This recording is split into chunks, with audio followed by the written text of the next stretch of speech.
3. Armistice is only words away. Red and yellow leaves smash above remaining green on brittle trees stressed by drought. The fall crop grows together from fear. War ruins the party here. Starving refugees move out. Warm sun parches grass to dust in Chapel Hill.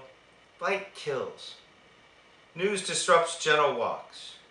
2001 claims close lives.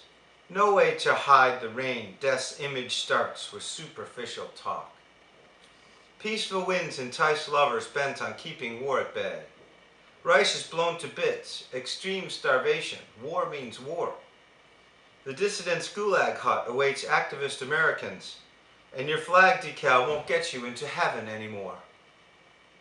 3 deer caught in lights that look like monsters' eyes. Nature, fraught with tarmac, endures another bombs away. Scream, young angst poets. Wipe the cynical smirk off and scream. One life to infect your neighborhood. One chance only. Today. Each day complete now. Yellow springs to red. 3-week beard bristles under turtle brass glasses. Heaving chest attest to valiant days, spent, loving life, yet yearning for another shot. Each day complete now. Tufted gulls scream out, my food, not yours. New chicks chirp in palms, aware that mom has won again, enough to feed them. The clank of dredge barge snaps thoughts back to you, brother. Each day complete now. Blue, gray, white, unite. At constant horizon, soft, even liquid here, on the patio, never the same, tears ever present. The years slip by like pages past. Each day complete now. Wonderment.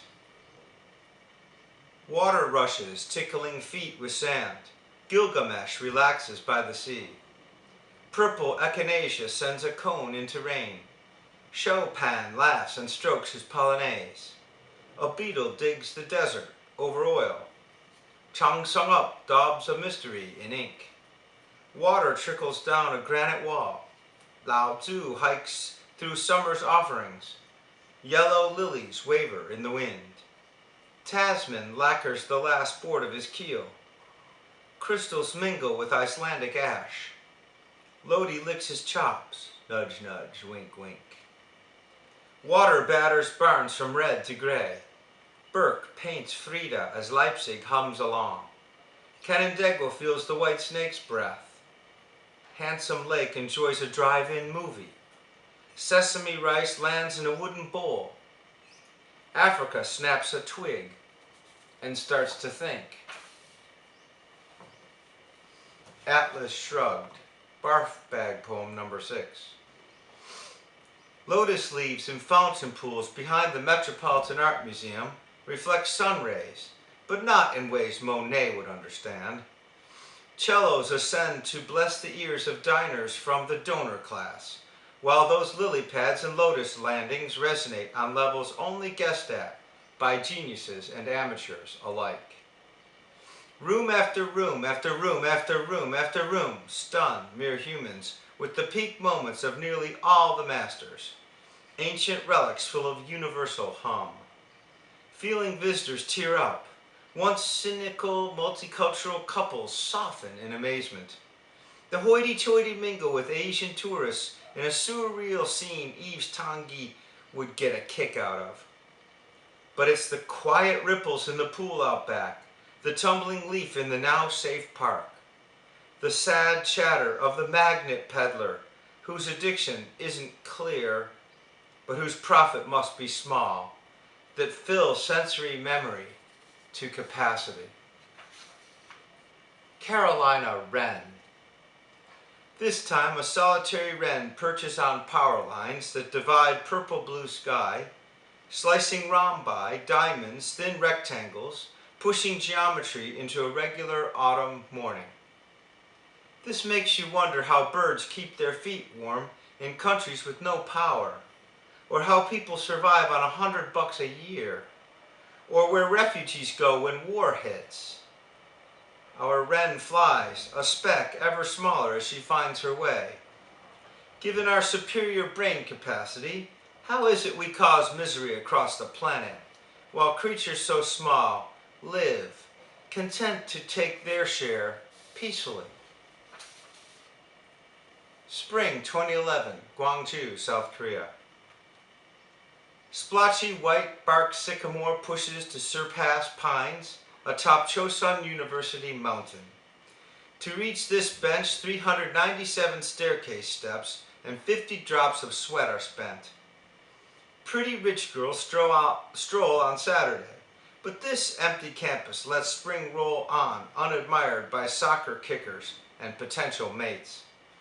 Chirping birds are more likely to feel naturally sated after planting egg fertilization, eating grass seed, flying in the gobi's yellow dust.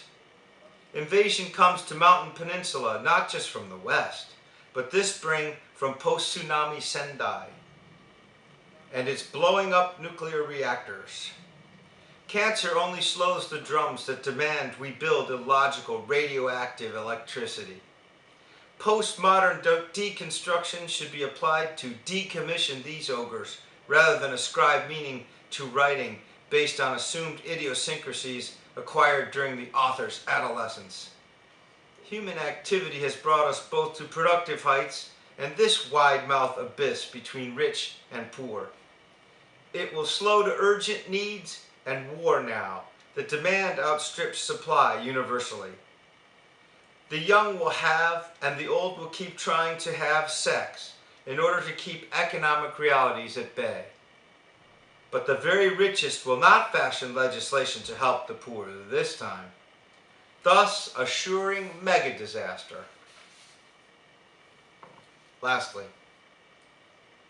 we've woven a web, you and I, attached to the world for no matter how long, inscribed, though poorly for scant eyes, still as bright a love aura as has ever glowed, tightly wound around our hearts, yet soaring miles above Mudong's fog to warm, cold February.